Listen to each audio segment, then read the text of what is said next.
నమస్తే. నేను మీ Bhavana. Welcome to Manam TV.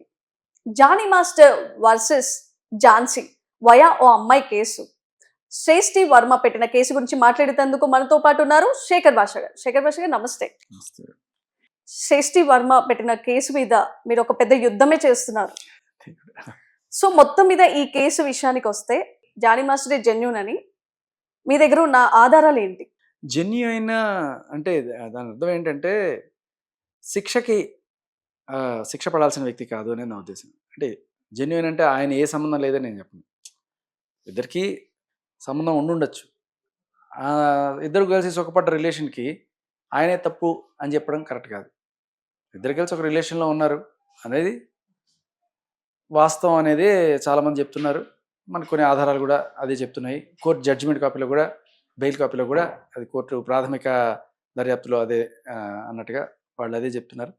So ఇద్దరికి రిలేషన్ ఉంది, అది హ్యాపీ రిలేషన్గా ఉండింది చాలా రోజులు అనేది కూడా ఆ ఫోన్ కాల్స్లో ప్రేమ కబుర్లు వాటికి సంబంధించి అవన్నీ కూడా తెలుస్తున్నాయి చాలా క్లియర్ కట్గా. అండ్ ఇక్కడ అదొక రిలేషన్, ఇద్దరు అడల్ట్స్ మధ్య, అది వాళ్ళ ఇష్టం అనుకుంటే దాంట్లో తప్పు రైటు అంటే ఇప్పుడు పెళ్ళైన పిల్లలున్న అతన్ని కెరీర్ కోసం నువ్వు అతనితో ఉండడం అనేది నీ తప్పు అయితే, పెళ్ళైందని తెలిసి ఇంట్లో భార్య పిల్లలు ఉన్నారు అని చెప్పి ఆవిడకి అన్యాయం చేయడం అనేది ఏం తప్పు. సో ఈ తప్పులకి పడితే ఇద్దరికి శిక్ష పడాలి కదా. ఒకవేళ నిజంగా తప్పు అని భావిస్తే ఈవిడ్ని శిక్షించాలి. ఆయన శిక్షించినప్పుడు ఎందుకు ఒకరినే శిక్షిస్తున్నారు? అది నా పాయింట్. సో ఇంకొకటి ఏంటంటే ఆయన మతం ప్రకారం ఇంకో పెళ్లి చేసుకోవచ్చు కాబట్టి ఆయనది తప్పు కాదు అని అనుకుందాం. ఆ రకంగా ఆయన సమర్థించవచ్చు. పాయింట్ క్యాచ్ చేసినట్టున్నారు. సో ఇక్కడ చూసుకుంటే ఆ అమ్మాయి ఇష్టము అని కూడా చెప్పలేదు. ఎందుకంటే కేసు పెట్టిన దగ్గర ఎట్లా ఉంది అంటే, శ్రేష్ఠి పెట్టిన దగ్గర లైంగిక వేధింపులు అంటే సెక్షువల్ హారాస్మెంట్. అంటే హారాస్మెంట్ అంటే తనకి ఇష్టం లేదన్నట్టే కదా. అంటే ఇతనే బలవంతం చేసినట్టు, కావాలని ఇతనే లొంగ తీసుకోవాలని ప్రయత్నం చేసినట్టు ఆ కేసులో ఉన్న అవన్నీ కూడా పాయింట్స్ అన్ని కూడా మనకు అలాగే కనిపిస్తున్నాయి. మరి అసలు నిజం చెప్పాలంటే జెన్యూన్ జానీ మాస్టర్ జెన్యూన్ అని కూడా చెప్పడానికి ఒక పాయింట్. జెన్యూన్ అంటే ఏం లేదు, అదే అన్న రిలేషన్ అయితే ఉంది, కానీ దాంట్లో ఈయన హెరాస్మెంట్ చేశారనేది ఎక్కడ కూడా మనకేమి అనిపించట్లా. హెరాస్మెంట్ చేసినట్టు ఈవిడే యాక్చువల్గా హెరాస్మెంట్ చేసినట్టు మనకు కొన్ని కాల్స్ చూపిస్తున్నాయి. అది కేసు పెట్టిన తర్వాత హెరాస్మెంట్ అనేది ఒకటి అర్థమవుతుంది. ఎందుకంటే అతనిపై కేసు పెట్టినప్పటి నుంచి అతనికి వచ్చే అవార్డులు కానీ, వచ్చే పొజిషన్స్ కానీ ఏవైనప్పటికీ అవన్నీ కూడా తొలగించే ప్రయత్నం చేసింది. సో ఆ హెరాస్మెంట్ కన్నా ముందు ఈవిడే యాక్చువల్గా ఆయనకి ఫోన్ చేసి, అదే ఆయనకి కోపం తెప్పించాలి. ఆడియో ఒకటి విన్నారా మీరు? అవును, విన్నాం. ఆయన మెంటల్గా డిస్టర్బ్ అవ్వాలి, ఆయనకి కోపం తెప్పించాలి, ఇదే నాకు కావాలి, ఇలా అంటే ఒక వేధించి పీడించి సతాయించే మెంటాలిటీ ఎక్కడ కనబడుతుంది. దానికి ఆవిడ పెట్టుకున్న పేరు సెల్ఫ్ రెస్పెక్ట్. తను ఏం ఆశించి ఇవన్నీ అంటే ఇప్పుడు ఒకవేళ సో ఆయన వద్దు రిలేషన్ అన్నాడు అనుకోండి, ఆయన వద్దు అని రిలేషన్ అంటే అంటే ఇన్నాళ్ళు నాతో ఉండి ఇవాళ నువ్వు రిలేషన్ వద్దంటావా, నువ్వు ఎట్లాంటి వాడివి అనొచ్చు కదా. మరి అతను ఎందుకు వద్దంటున్నారు? ఒకవేళ వద్దు అంటే అని అడగచ్చు. అది ఈవిడ వద్దు అంటే మన గర్ల్స్ వేసినో ఇచ్చినో. అదే ఆయన వద్దంటే ఇన్నాళ్ళు నన్ను వాడుకొని నిజ చేస్తావురా, ఇదే అవకాశం ఎటు వస్తే అటు మాట్లాడచ్చు. అది కరెక్ట్ కాదు. సో ఆయన ఎందుకు వద్దన్నాడు అంటే చాలా క్లియర్ కట్గా వాళ్ళ ఆవిడకి విషయం తెలిసింది, వాళ్ళ ఆవిడ గట్టిగా తిట్టుండొచ్చు, ఆవిడ కొట్టిందని కూడా చెప్తున్నారు కదా.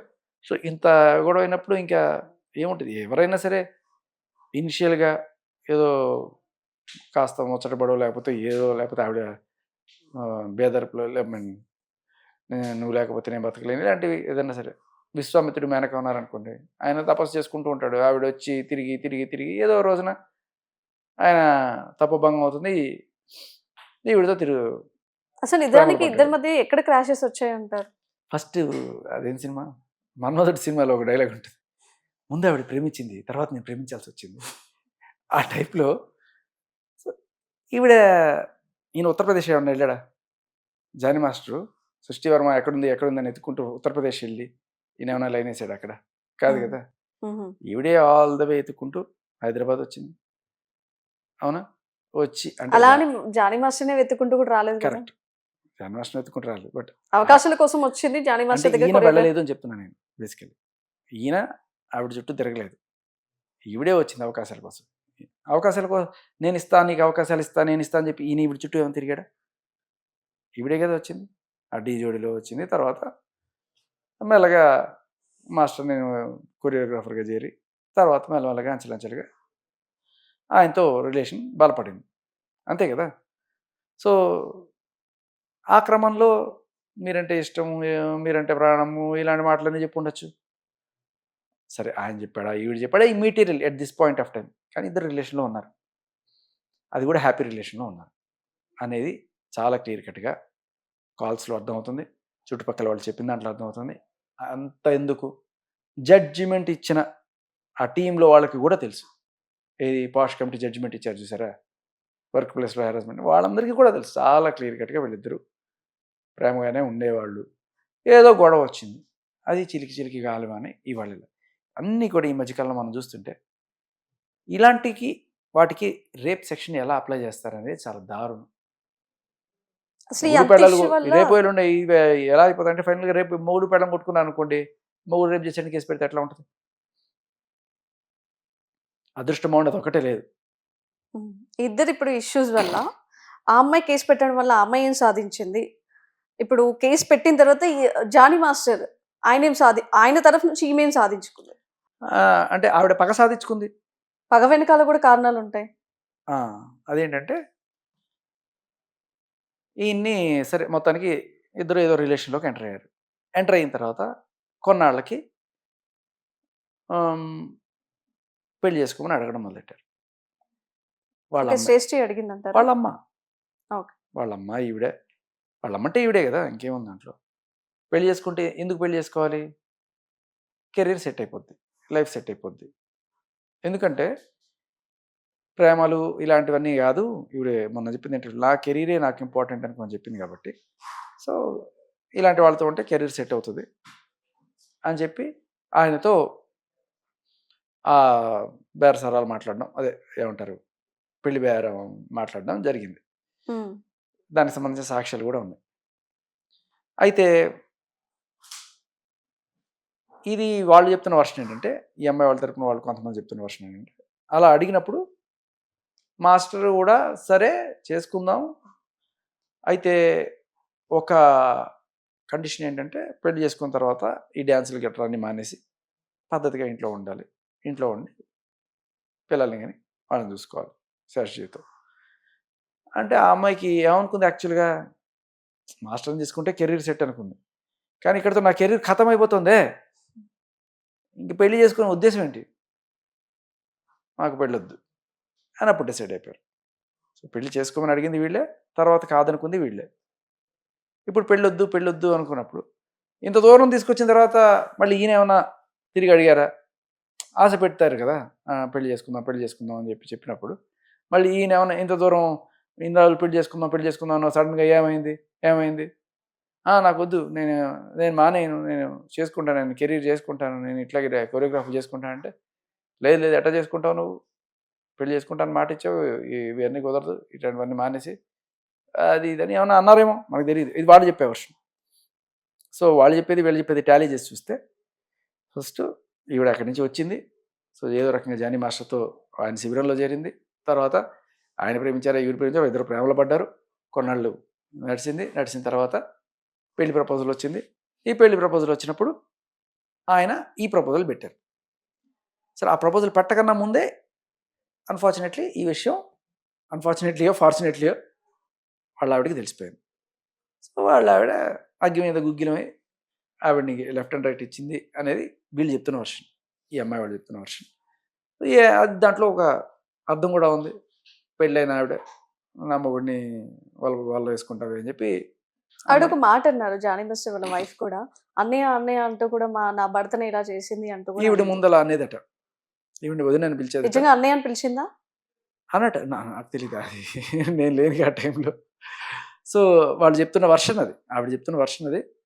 సరే ఏదైనా అలా ఈవిడ పెళ్లి చేసుకుందాం అని అడిగినప్పుడు ఆయన ఇంకా కెరీర్ మానేయాలి అన్నప్పుడు ఇంకా నాకు కెరీరే ముఖ్యం అని చెప్పి ఈయన వద్దనుకొని వెళ్ళిపోతుంటే ఈయన మళ్ళీ ఆవిడని ఆ, తెచ్చుకోవడానికి ప్రయత్నించినప్పుడు ఎలా వదిలించుకోవాలో తెలియక ఫైనల్గా ఇలా కేసులు పెట్టి వదిలించుకోవడానికి ప్రయత్నించారు. ఇప్పుడు ఇద్దరు ఇష్యూస్ చేసుకొని ఈ కేసు వల్ల ఎవరు స్పాయిల్ అయ్యారు? శ్రేష్ఠ స్పాయిల్ అయిందా? జానీ మాస్టర్ స్పాయిల్ అయ్యారా? జానీ మాస్టర్ స్పాయిల్ అయ్యారు. ఆఫ్ కోర్స్ కళ్ళ ముందు కనబడుతుంది. ఆయన అవార్డు పోయింది. ఆయన 30-40 రోజులు జైల్లో ఉన్నారు. ఆయనకి సినిమా ఆఫర్లు దీంట్లో పోయింది, పుష్ప 2లో. ప్రెసిడెంట్షిప్ పోయింది, ఇన్ని పోయినాయి కదా. ఆయనకే నష్టం జరిగింది. ఈవిడికి ఏ నష్టం జరగలేదని చెప్పింది కదా ఈవిడ. నాకు ఆఫర్స్ అలాగే వస్తున్నాయి, నా కుటుంబం నాతో ఉంది, వాళ్ళెవరు నన్ను తక్కువ చేయలేదు, రేపు నేను పెళ్లి చేసుకోవడానికి కూడా నా పెళ్లి చేసుకునేవాడు ప్రౌడ్గా ఫీల్ అవుతాడు, ఇవన్నీ చెప్పింది కదా. ఎందుకంటే ఆవిడ ఫైట్ చేసింది కాబట్టి ఆవిడ గొప్పదైందట, అందుకని ప్రౌడ్గా ఫీల్ అవుతాడట. మంచిదే. సో నీకంతా మంచిగా జరిగింది, ఈయనకంతా చెడు జరిగింది. ఎందుకు ఇది జరిగింది, ఆయనకి నేషనల్ అవార్డు వచ్చిందంటే ఆయన రావణాసురుడు అంట. రావణాసురుడు ఎంత గొప్పవాడైనా కూడా ఆయన బుద్ధి బాలేదట, అందుకని ఆయన్ని చంపేశారట. అంటే ఈయన్ని రావణాసురుడితో పోలుస్తున్నారు. మరి ఈవిని సీతాదేవితో పోల్చొచ్చా? సరే ఈయన రావణాసుడితో పోల్చావు, బాగానే ఉంది. నువ్వెవరు? అంటే శ్రేష్ఠలో మీకు ఎక్కడ ఒకవేళ గనక ఆవిడేమంటది, రావణాసుడు సీతను ఎత్తుకొచ్చాడు కదా, అయిను రావణాసుడు సీతను టచ్ కూడా చేయలే, కానీ అలా చేయడం తప్పు కదా, అందుకని ఆయన్ని చేశారు. Very good. సో ఇక్కడ రావణాసుడు చెడ్డవాడు. మన రామాయణం గురించి ఆదర్శం తీసుకుంటే మరి నువ్వు సీతలా ఉన్నావా? ఆవిడ అన్నాడు రావణాసుడు చెరలో ఉన్నప్పుడు కూడా ముట్టుకొనివ్వలేదు కదా, గడ్డి పోస్తో సమానం అని చెప్పింది కదా. మరి 4 ఏళ్ళ రిలేషన్లో ఉండి కాపురాలు చేసి అంతా అయ్యి ఫైనల్గా వచ్చి ఇదిగో ఈరోజు నేను అలా చేసి చెప్పలేదు కదా కదా. సో ఆయన నువ్వు రావణాసుడితో పోల్చుకున్నప్పుడు నువ్వైతే ఖచ్చితంగా సీతతో పోల్చుకోగలిగిన పని అయితే చేసావా? ఇద్దరు కలిసి సినిమా తీద్దాం అనుకున్నారు, నాతో హీరోయిన్ గా చేస్తావా లేదంటే కొరియోగ్రాఫర్ గా ఉంటావా అంటూ కూడా ఒక క్వశ్చన్ అడిగారు జానీ మాస్టర్ ఒకప్పుడు. ఒక దగ్గర చూసాను నేను కూడా. సో ఆ పాయింట్ నిజమేనా? ఇద్దరు ఒక సినిమాలో ఏదైనా యాక్ట్ చేయడం అనుకున్నారా? అక్కడ ఏమైనా క్లాషెస్ వచ్చాయా లేదంటే? క్లాష్ దీనికోసమే వచ్చింది. నా కెరీర్ అర్ధాంతరంగా ఆగిపోతుంది ఒకవేళ కనుక నేను పెళ్లి చేసుకుంటే అని ఆవిడ చెప్తున్న వర్షన్. కొంతమంది పెద్దలతో ఈవిడ చెప్పిన వర్షన్ ఏంటంటే ఇంకా పెళ్లి చేసుకుని పిల్లల్ని కానీ అదే జీవితంలో ఉండాలి తప్ప ఇది వద్దు అన్నారు. వాళ్ళు చేసుకున్నా కూడా వేరే ఉద్యోగం చేసుకోవాలి కానీ ఇలా కొరియోగ్రఫీ లేకపోతే హీరోయిన్లు ఇలాంటివి చేసుకోవద్దు అని అన్నారు. అనేది అంటే చేసుకోవద్దని ఎవరు అన్నారు? జానీ మాస్టర్ అన్నారు అని ఆవిడ వర్షన్. ఓకే, దాంట్లో నిజం ఉందంటారా? మనకి ఎందుకు ఉండదు? కొంతమంది పసివ్గా ఉంటారు మగవాళ్ళు. పసివ్గా ఉన్నంత మాత్రం అది హెరాస్మెంట్ అనలేం కదా. ప్రేమించిన అమ్మాయి ఇలా ఉండకూడదు, నా ఇష్ట ప్రకారంగా నాకు నచ్చినట్టుగా ఉండాలని కొంతమంది అబ్బాయిలు కోరుకుంటారు. సో ఇప్పుడు కొన్ని సినిమాల్లో ఇప్పుడు హీరోయిన్ పెళ్లి చేసుకుందాం అనుకున్నా, ఆ హీరోయిన్ ఇక్కడ దాకా చేసుకోవాలని డైరెక్టర్ చెప్తాడు, వాడి మీద పడి ముద్దులు పెట్టాలంటాడు. ఇలాంటి సీన్లు అన్నీ ఒప్పుకోవాల్సి వస్తుంది. అవన్నీ స్క్రీన్ మీద చూసుకుని అబ్బా భలే చేసేమని చప్పట్లు కొట్టుకునే వాళ్ళు ఉండొచ్చు కొంతమంది, కానీ కొంతమంది చూసి రగిలిపోయే వాళ్ళు కూడా ఉండొచ్చు. ఎందుకు మనకి పెంట అంతా ఆపేసి ఇక్కడ దాకా చేసింది చాలు అనుకునే. దీన్ని మనం హెరాస్మెంట్గా చెప్పచ్చా? ఒక మగవాడు, భారతీయ మగవాడు అనుకుందాం, అతనికి తన ఇంటి గౌరవం నిలబడాలని అనుకునేవాళ్ళు. సో సరే పెళ్ళికి ముందు ఎలా ఉన్నా పెళ్ళైన తర్వాత గౌరవం నిలబడే విధంగా ఉండాలి అనుకుంటారు తప్ప పెళ్ళైన తర్వాత కూడా నేను ఇలాంటి రూల్స్ చేస్తాను అని కొంతమంది మనం చూసాం. కొంతమంది హీరోయిన్స్ అలాగే చాలా బోల్డ్ సీన్స్ చేసి చేస్తున్నప్పుడు మనకి బయట ఫ్యాన్స్ అందరూ కూడా ఆవిడని తప్పు పట్టడం, ఇంత పెద్ద ఫ్యామిలీకి మీరు చెడ్డ పేరు తీసుకొస్తున్నారు, ఇలాంటివన్నీ అవసరం పెళ్ళిన తర్వాత కూడా ఈ లిప్ కిస్ సీన్లో లేకపోతే రేప్ సీన్లో ఇలాంటివన్నీ చేసి మీరు డిగ్రేడ్ చేసుకుంటున్నారు మిమ్మల్ని అని చెప్పని ఫైనల్గా పెళ్లి పెటాకులు అయింది. ఇప్పుడు ఆయన వేరే ఆవిడని చేసుకుంటున్నారు. ఏదైనా సరే క్లియర్ కట్గా మాట్లాడుకుంటే సరిపోతుంది. ఇద్దరికి ఒప్పుకున్నారనుకోండి, అవును నువ్వు చేసుకో నాకేం ప్రాబ్లం లేదు, నాది బ్రాడ్ మైండెడ్, నేను అట్లా ఏం ఆలోచించను, అది సినిమా కోసం చేసావని అనుకున్నాడు అనుకోండి, ఓకే. లేదు నేను అలా అంత బ్రాడ్ మైండెడ్గా ఉన్నా కూడా జనాలు అందరూ కూడా చూసి నేను వేరే రకంగా నా పెళ్ళని నేను చూస్తే నేను కోరికతో చూడాలి తప్ప ప్రతి ఒక్కరు నా పెళ్ళని కోరికతో చూస్తే నాకు చాలా చిరాకుగా ఉంది అనే ఫీలింగ్ ఉంటుంది చాలా మందికి. అది కూడా న్యాయమే కదా. సో అలా ఉన్నప్పుడు వద్దన ఉండొచ్చు కదా. సో చివరిగా వద్దంటే ఏమనిపిస్తుంది కొంతమందికి, ఇంతలో తెలియలేదా నీకు, ఇప్పుడు గుర్తొచ్చిందా, నా కెరీర్ నాపేస్తావా, నా హక్కు, నా జీవితం, అవన్నీ గుర్తొస్తాయి. మహిళల్ని హింసించేస్తున్నారు, మహిళల్ని మా బట్టలు వేసుకోవడం నా స్వేచ్ఛ, ఎలాంటి సీన్లో యాక్ట్ చేస్తానో నా స్వేచ్ఛ, నువ్వు ఎట్లా ఆపుతావు? మంచిది, నీ స్వేచ్ఛ నువ్వు చూసుకోవాలంటే అప్పుడు పెళ్ళెందుకు? సో చివరిగా శ్రేష్ఠి ఏం కోరుకుంటుంది? జానీ మాస్టర్ ఏమంటున్నారు? ఆవిడ కోరుకునేది మొన్న చెప్తోంది, ఇంత చేశాను కదా, ఆయన జైల్లో పెట్టించా, ఆయనకి అవార్డు పోయింది, ఆయన ప్రెసిడెన్షిప్ పోయింది, ఇన్ని జరిగిన తర్వాత ఐ స్టిల్ సాటిస్ఫైడ్? నో, ఇంకా సాటిస్ఫాక్షన్ రాలేదంటే ఆవిడకి, ఇంకేం చేయాలనుకుంటుందో. సరే కానీ ఆవిడ చేయాలనుకున్నవన్నీ కూడా చాలానే చేసింది. సో మేబీ రిటర్న్ గిఫ్ట్లు తీసుకునే సమయం వచ్చిందేమో. సో కోర్టు తీర్పు పక్కన పెడితే ఇప్పుడు వీళ్ళ ఇష్యూలో వీళ్ళ కేసులో ఎలాంటి ఎండ్ కార్డు పడితే ఇద్దరికి న్యాయం జరుగుతుంది? ఆయన పాటికి ఆయన వెళ్ళి ఆయన ఏదో కొరియోగ్రఫీ చేసి ఆయన ప్రెసిడెన్షిప్ పోయింది, అవార్డు పోయింది, ఇన్ని అయినా కూడా, అన్ని జైల్లో ఉండొచ్చినా కూడా ఆయనకి హీ గాట్ ఆఫర్స్, ఏదో తెచ్చుకున్నాడు పాపం, ఎక్కడో పోయి చేసుకుంటున్నాడు. Still he's convincing. మన స్టేట్ వదిలేసిపోయి ఎక్కడో చేసుకుంటున్నారు, ఆయన మా నాన్న ఆయన పని చేసుకుంటున్నారు, ఎందుకు పోక్ చేయాలి ఆయన? ఇప్పుడు నీకు నర్సింగ్ పోలీసుకి థ్యాంక్స్, తెలంగాణ పోలీసుకి థ్యాంక్స్, పాష్ కమిటీకి థ్యాంక్స్, న్యాయం నిలబడింది, న్యాయం నిలబడుతుంది అని చెప్పి అనుకున్నప్పుడు నీకు జరిగే న్యాయం జరుగుతుంది కదా, మరి ఎందుకు మీడియా ముఖంగా వచ్చి మళ్ళీ ఆయన్ని వాళ్ళ ఫ్యామిలీని తిట్టి ఏం బాగుకుందామని? నీకు న్యాయం జరుగుతుందనే చెప్తున్నావు. ఒక పక్క వీళ్ళందరూ కూడా నాకు హెల్ప్ చేస్తున్నారు, న్యాయం జరుగుతుంది, అయినా కూడా తీరట్లేదా కచ్చా? ఇక్కడికి వచ్చి మళ్ళీ ఇంకో 4 తిట్లు తిడితేనా అనిపిస్తుంది. లేదు, ఏదైనా కొన్ని డౌట్లు క్లారిఫై చేయడానికి వచ్చావా? నా వెనకాల అల్లు అర్జున్ గారు లేకపోతే సుకుమార్ గారు వీళ్ళు లేరు అని చెప్పి చెప్పుకోవడానికి వచ్చావా? లేకపోతే ఈయన రావణాసురుడు అని చెప్పి ఈయన క్యారెక్టర్ని అసాసినేషన్ చేయడానికి మళ్ళీ వచ్చావా? చేసిందంతా చేసావు కదా, మళ్ళీ ఇంకా ఇంకా ఏం చేయాలి? ఆయన ఉరిదీసి చంపేస్తే తృప్తే నీకు? ఆయన కాళ్ళు చేతులు నరికేస్తే తృప్తే? ఏం చేయాలి? ఏం చేస్తే నీ కచ్చ చల్లార్చుంది? ఆ కచ్చకి ఆవిడ పెట్టుకున్న పేరు సెల్ఫ్ రెస్పెక్టెడ్. ఎందుకు అంత పగతో రగిలిపోవాలి? సో వీళ్ళిద్దరు ఇలా కొట్టుకుంటున్న సమయంలో ఝాన్సీ గారు రియాక్ట్ అవ్వడం అసలు ఏంటి? ఆమె ముఖ్య పాత్ర ఏంటి? ఆవిడ పాష్ కమిటీకి జడ్జిగా ఉండే తర్వాత దాంట్లో వర్క్ ప్లేస్లో హెరాస్మెంట్ జరిగిందా లేదా అనేది వాళ్ళు తేల్చాల్సి ఉండే. సో వాళ్ళకి వచ్చిన సాక్ష్యాలు అవన్నీ కూడా పరిశీలించిన తర్వాత అవును హెరాస్మెంట్ జరిగింది.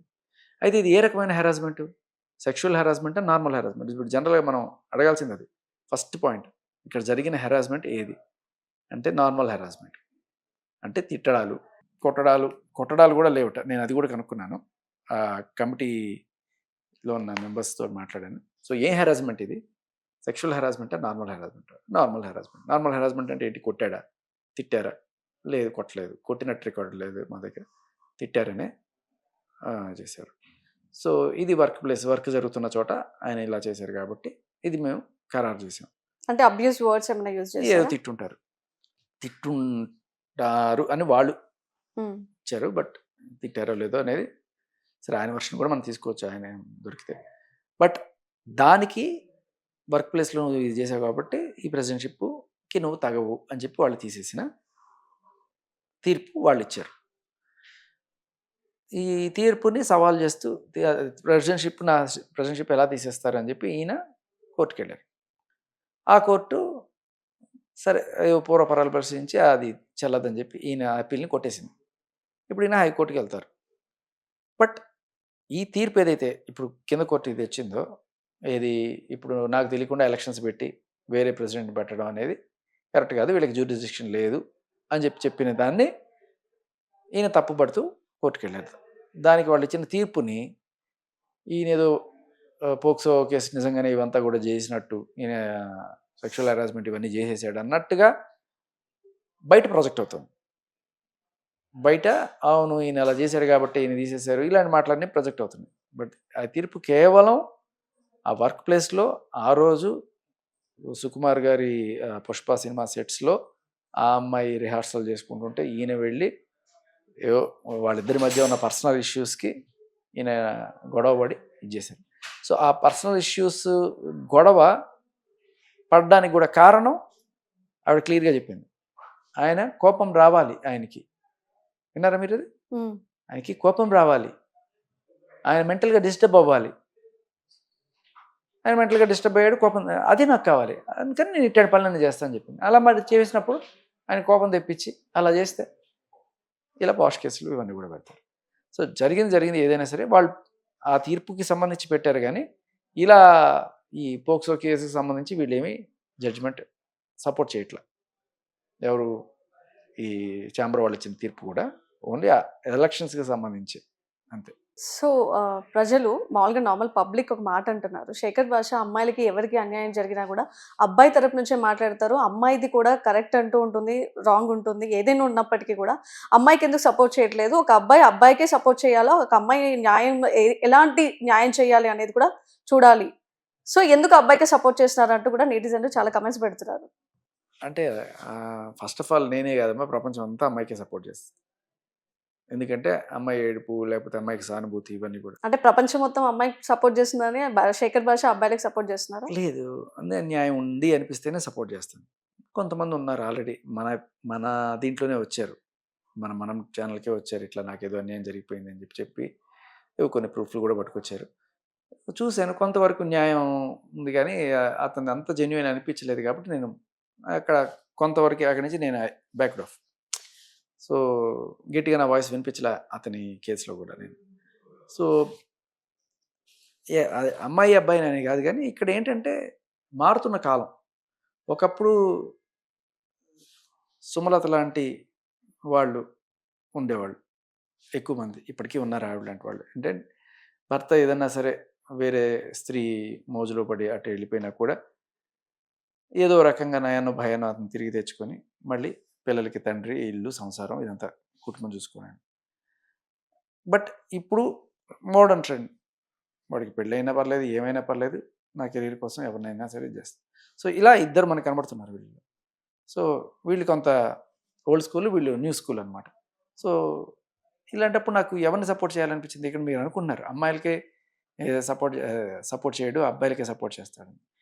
మీరు బాగా గమనిస్తే నేను జానీ మాస్టర్ కరెక్ట్ అన్నానా? లేదు. గమనించండి, జానీ మాస్టరు మీరు అడిగిన ఫస్ట్ టైంలోనే నేను చెప్పాను, జానీ మాస్టర్ అయినా ఇద్దరిది తప్పు ఉంది కానీ ఒకరికే ఎందుకు శిక్ష పడుతుంది? పడితే ఇద్దరికి పడాలి అన్నారు కదా. నేను అదే జానీ మాస్టర్ రైట్ అండి, ఆయన అనవసరంగా శిక్షిస్తున్నానని కాదు, ఇద్దరిది తప్పు, ఇద్దరు కలిసి సుఖపడ్డారు. కానీ ఇక్కడ నేను నిజంగా మీరు గమనించండి ఎవరి తరపున పోరాడుతున్నానంటే సుమలత గారి తరపున పోరాడుతున్నాను. సుమలత గారు ఒక విక్టిమ్, దీంట్లో పెద్ద విక్టిమ్ ఎవరన్నా ఉన్నారంటే ఆవిడే విక్టిమ్. భర్త వల్ల ఆ మహిళ ఎవరైతే కెరీర్ కోసం ఏదైనా చేయడానికి రెడీ అయిన మహిళ వల్ల ఈవిడ హింసింపబడుతుంది. ఇప్పుడు మీరు చెప్పండి, నేను జానీ మాస్టర్ని సపోర్ట్ చేస్తున్నాను, సుమలత గారిని సపోర్ట్ చేస్తున్నాను. జానీ మాస్టర్ జరగాల్సింది జరిగింది, మరి అదే శిక్ష ఆవిడకి కూడా పడాలి కదా. ఆవిడ చేసిన దానికి ఒక కొంప కూలిపోయింది కదా, మరి ఆవిడకి అక్కడ శిక్ష. మీరు అమ్మాయి అంటే మీ దృష్టిలో సృష్టి వర్మ, సుమలత కాదా? ఈ మహిళా నెటిజన్లు ఎవరైతే అనుకుంటున్నారో శేఖర్ భాష మగవాళ్ళకే సపోర్ట్ చేస్తాడని, నేను అడిగే చాలా క్లియర్ కట్ క్వశ్చన్. మీ ముందు ఇద్దరు మహిళలు ఉన్నారు. ఇద్దరు మహిళల్లో ఒకళ్ళు తన కుటుంబం కాపాడు కోసం ఫైట్ చేస్తున్నారు, ఒకళ్ళు తన కెరీర్ కోసం, కుటుంబం కోసం, ఒకళ్ళు తన కెరీర్ కోసం, ఇంకోళ్ళ కుటుంబాన్ని నాశనం చేయడానికైనా సరే, వాడి మీద కేసులు పెట్టడానికైనా సరే వెనకాడకుండా ఉండే ఇద్దరు మహిళలు ఉన్నారు. ఈ ఇద్దరిలో నెటిజన్స్ నేను అడుగుతున్నాను, మీరు ఎవరికి సపోర్ట్ చేస్తారు? సుమలతక, సృష్టి వర్మక? సృష్టి వర్మ నాకు సొసైటీతో పని లేదు, నా కెరీరే నాకు ముఖ్యం అనుకుంటారు. ఈవిడ మాత్రమే మహిళ. పిల్లల్ని కని, నాలాంటి మీలాంటి పిల్లల్ని కని పెంచి వాడిని బాధ్యతగా నెత్తినేసుకు, వీడికి ఏ బాధ్యత లేదు. ఈవిడ ఎవరిని ఆవిడ బతుకుతోంది. ఈవిడ బాధ్యతగా ఒక కుటుంబాన్ని నడిపిస్తుంది, తల్లి. ఇప్పుడు చెప్పండి అమ్మా, నేను ఎవరికి సపోర్ట్ చేస్తున్నాను? మహిళలక లేకపోతే మంచి మహిళలక? నేను నిజంగానే ఎవరికి న్యాయం జరగాలో వాళ్ళ తరపునే ఉన్నాను. ఈవిడికి కావాలి న్యాయం. ఈవిడికి కెరీర్ బాగానే ఉందండి, రేపు నన్ను పెళ్లి చేసుకునే వాడితో ఏ ప్రాబ్లం ఉండదండి. మరి ఎవరికి న్యాయం జరగాలి? సో నెటిజన్స్ అందరికీ ఎవరైతే ఈ కామెంట్లు పెడుతున్నారో వాళ్ళందరికీ నేను అడుగుతున్నాను, మహిళ అంటే మీ దృష్టిలో సృష్టి వర్మ మాత్రమే మహిళ, సుమలత గారు మహిళ కాదా? ఓకే. సో శ్రేష్ఠి వర్మ పెట్టిన కేసులో జానీ మాస్టర్కి, శ్రేష్ఠి వర్మకి కూడా న్యాయమే జరగాలి, ఎవరు కూడా స్పాయిల్ లేదు, ఇద్దరిది తప్పు ఉంది అనుకుంటూ కూడా మనకి కొన్ని ఆధారాలు కనిపిస్తున్నాయి. మరి తీర్పు ఇచ్చిన తర్వాత కూడా అంటే కాదమ్మా, ఇద్దరిది తప్పు ఉన్నప్పుడు మరి ఆయనకే ఎందుకు శిక్ష? ఇప్పుడు కూడా ఏంటి తీసుకెళ్ళి ఇద్దరిది వేయండి. తప్పులు ఎట్లా అంటే ఎట్లాంటి శిక్ష పడాలంటే రేపు ఇంకొక అమ్మాయి వచ్చి ఇలా పెళ్ళైన పిల్లలు ఉన్న కొంప కూల్చాలంటే ఎక్కడి నుంచో వచ్చి నార్త్ నుంచి వచ్చి ఇక్కడ సౌత్ అవుదాం అనుకున్నారా? సౌత్కి వచ్చి సౌత్ అవుదాం అనుకుంటున్నారా? ఇప్పుడు ఇద్దరికి శిక్ష పడాలంటే ఒకళ్ళు కేసు పెట్టిందంటే ఎవరు ఆపోజిట్ నుంచి కూడా ఏది లేకుండా ఇంకొకళ్ళు అయితే అలా చెయ్యరు కదా. సో శ్రేష్ఠి కేసు పెట్టింది అంటే అక్కడ నుంచి ఏదో ఒక తప్పు ఎక్కడో అక్కడ తను హర్ట్ అయి ఉంటది. హర్ట్ ఈయన కూడా అయి ఉంటాడు కదమ్మా. ఈయన హర్ట్ అవ్వరా? ఈవిడ పెట్టిన పోస్టులకే కదా హర్ట్ అవుతున్నాడు. ఆయన హర్ట్ కావాలి, ఆయన మనోవేదనకు గురి చెందాలి అని చెప్పి చెప్తుంది కదా క్లియర్ కట్గా. సో మగాడు హర్ట్ అయితే పెద్ద పట్టించుకోవాల్సిన అవసరం లేదు. ఆడపిల్ల హర్ట్ అయితే ఆడపిల్ల సెల్ఫ్ రెస్పెక్ట్ దెబ్బతింటే కదా, మగాడికి సెల్ఫ్ రెస్పెక్ట్ ఉండదు. మగాడు హర్ట్ అయితే పర్లేదు, మగాడిగా తట్టుకుంటాడు. అమ్మబ్బా ఆడపిల్లది జీవితం, ఆడపిల్ల జీవితం అండి, మగాడి జీవితం కాదు. మగాడికి రెస్పెక్ట్ లేదు. అది ఈ మాటలే తప్పు నా ఉద్దేశంలో. ఇద్దరికి సెల్ఫ్ రెస్పెక్ట్ ఉంటుంది, ఇద్దరు హర్ట్ అవుతారు. ఇది శరీరానికి సంబంధించిన దెబ్బ అనుకోండి, ఆ విషయంలో నేను ఒప్పుకుంటా, సరే మగాడు కొంచెం తట్టుకుంటాడు. ఇది మనసుకు తగిలే గాయాలి కదా. నువ్వు చేసేది మనోవేదన. ఆవిడేమంటుంది, మెంటల్గా డిస్టర్బ్ అవ్వాలి. మెంటల్గా మగవాడి మనసు గట్టిగా, ఆడవాళ్ళ మనసు సున్నితంగా ఉంటుందా? అలాంటిది ఏమైనా ఉంటుందా? మనసు అనేది ఇద్దరికి మనసే కదా. మరి ఆ మనసుకి ఏదైనా అయితే ఆత్మహత్యలు కూడా చేసుకుంటారు కదా మగాళ్ళు. ఇన్ఫ్యాక్ట్ మీరు సెన్సెస్ తీసుకుంటే ఆత్మహత్యలు చేసుకునే ఆడవాళ్ళ కన్నా మగవాళ్ళ సంఖ్య 10% ఎక్కువ ఉంది. సో మొత్తం మీద ఇద్దరికైతే న్యాయం జరగాలని కోరుకుంటున్నాను. చేసుకుంటాను అని ప్రయత్నం చేసే వాళ్ళ సంఖ్య ఆడవాళ్ళు ఎక్కువ ఉందంట, చేసుకుని చచ్చిపోయే వాళ్ళ సంఖ్య మగవాళ్ళు ఎక్కువ ఉందంట. అది బట్ ఏదేమైనామా, ఇప్పుడు హర్ట్ అయ్యారు లేకపోతే సెల్ఫ్ రెస్పెక్ట్ ఇలాంటి మాటలు ఇద్దరికీ ఉంటాయి. వాళ్ళ రిలేషన్ అసలు మనం ప్రస్తావించడానికి పెద్ద గొప్ప రిలేషన్ ఏం కాదు. కానీ simple logic, one and only logic, ఈవిడి కోసం ఏ న్యాయం ఉంది? ఇప్పుడు భార్య భర్త ఉన్నప్పుడు భర్త ఏదన్నా తప్పు చేస్తే వేరే అమ్మాయితో మోజులు పడి ఆ రిలేషన్ పెట్టుకుంటే, ఇలా ఒక ఆవిడ వెళ్ళి అది దొంగమొహంది, నా మొగుడిని కొంగును కట్టేసుకుంది, నా జీవితం నాశనం చేస్తుంది అని చెప్పి వెళ్ళి కేసు పెడితే పోలీస్ స్టేషన్లో ఏం చెప్తారో తెలుసమ్మా? అది నీ మొగుడి తప్పు, నీ మొగుడు మోజుపడి అటు సైడ్ వెళ్ళాడు, నీ బంగారం మంచిదైతే నీకెందుకు అవుతుంది? నీ మొగుడికి బుద్ధి ఉండాలి. సరే అండి, ఆయనకి బుద్ధి లేదు, ఇప్పుడు నా జీవితం ఏంటి? ఆయన ఆయన మీద కేసు పెట్టు, డబ్బులు ఇప్పిస్తాం నీకు, మనం భరణం ఇప్పిస్తాం, ఆయనకి బాగానే ఉంది కదా, సగం ఆస్తి నీకు ఇప్పించేస్తాం అంటే ఆస్తి కోసం అమ్ముడు పోయే లేడీస్ ఉండొచ్చు ఒక 1%. కానీ సంసారం కోరుకొని, ఫ్యామిలీ కోరుకొని, ఆయన క్షమించి ఏదో రకంగా చేసాడు దరిద్రం, తిరిగి తెచ్చుకొని పిల్లలకి తండ్రి కావాలి, నాకు భర్త కావాలి, నా ఫ్యామిలీ నాకు కావాలి అనుకునే మహిళలే మన భారతదేశానికి నిజంగా ఎక్కువ మంది ఉన్నారు. అటువంటి మహిళకి అన్యాయం జరిగితే నీ దగ్గర సెక్షన్ ఏది? ఇది చాలా క్లిష్టమైన సమస్య అమ్మా. ఎందుకంటే ఇప్పుడు ఏం చెప్తావు, మీ ఆయనది తప్పు, నువ్వు పెట్టాలనుకుంటే ఆయన మీద పెట్టాలి, ఆవిడ మీద పెట్టలేవు నువ్వు కేసు. ఆయన మీద కేసు పెడితే ఈవిడ జీవితమే నాశనం అవుతుంది కదా. మరి ఈవిడికి న్యాయం అనేది జరగదా? సెక్షన్స్ రావాలి. పెళ్ళైన ఒక అబ్బాయి జోలికి నువ్వు కనుక వెళ్తే ఆవిడికి శిక్ష పడేట్టు కనుక మన చట్టం తీసుకురాగలిగితే ఆ శిక్ష నలుగురికి చూపించి రేపు ఇంకొక అమ్మాయి కెరీర్ కోసమో ఇంకో దానికోసమో, ఇలాంటి వాళ్ళు ఇక్కడే కాదు ఎక్కడైనా ఉంటారు. ఎవరు ఆఫీసులో కూడా ఉంటారు, ప్రమోషన్ రావాలి లేకపోతే ఇంకోటి కావాలని చెప్పి బాసుల దగ్గర ఇవన్నీ కూడా వాళ్ళు ఉంటారు, బాసులు ఎంబడబడే బాసులు ఉంటారు. బట్ ఇలాగే వీళ్ళు కూడా ఉంటారు. ఎందుకంటే మనకి ప్రూఫ్స్ ఉన్నాయి కాబట్టి నేను మాట్లాడుతున్నాను. చాలా క్లియర్ కట్గా ఆయనతో లవ్ అఫైర్ ఉంది అనేది మనకి తెలుస్తుంది. కాబట్టి ఇలా ఉండి ఈ ఇద్దరు మహిళలు ఇట్లాంటి టైప్లో ఒకళ్ళు పాపం మంచిగా వచ్చి పని చేసుకుపోతుంటే బాస్ వచ్చి సతాయిస్తున్నాడు అనుకున్నాం, ఇంకొకళ్ళు బాసునే సతాయిస్తూ ఇది చేస్తున్నారు అనుకున్నాం. సో వీళ్ళిద్దరిలో ఎవరన్నా సరే అంటే ఈవిడేం చేస్తుందంటే, రెండో ఆవిడ బాస్ని ఏదో రకంగా వల్ల వేసుకొని ఈవిడలాగా బిల్డప్ ఇస్తుంది. నాదేం తప్పు లేదండి, ఈయన ఎంబడి పడ్డాడండి అని చెప్పి. అది జరుగుతున్నది బేసికల్లీ. సో మొత్తం మీద ఇద్దరికి న్యాయం జరగాలని కోరుకుందాం. ఇద్దరికి న్యాయం ఏంటండి? మళ్ళీ ఇద్దరికి న్యాయం ఆల్రెడీ తీసుకెళ్ళి లోపల వేశారు కదా, ఇప్పుడు ఈవిడికి న్యాయం చేయండి. ఈయనకి న్యాయం చేశారు అనుకుందాం, 30 రోజులు జైలు వేశారు కదా, ఇప్పుడు ఈవిడ కూడా ఆ 30 రోజులు వేస్తే న్యాయం జరిగినట్టు అయిపోతుందా? అదేనా మీకు కావాల్సింది? ఒక జర్నలిస్ట్గా నేను ఆ మాట అనాల్సిందే. ఇంతసేపు వాదించినా కూడా ఇప్పుడు మనం అనుకున్నాం ఇద్దరిని జైలు వేయాలి అని అనుకున్న ఆ ఒక్క సెంటెన్స్ కోసమే నేను ఇద్దరికి న్యాయం జరగాలి అని అనుకుంటున్నా. ఇప్పుడు ఇద్దరికైతే శిక్ష పడే అవకాశం ఎక్కడా లేదు. ఏ సెక్షన్ లో వచ్చినా కూడా. అక్కడ ఎక్కడ తీసుకో ఇద్దరికి న్యాయం జరగాలి వస్తుంది అక్కడ ఫైనల్ గా ఏమంటే ఇక్కడ జరగాల్సింది ఈ ఇద్దరికి కాదు న్యాయం, సుమలత గారికి న్యాయం జరగాలి. థ్యాంక్ యూ శేఖర్ భాష.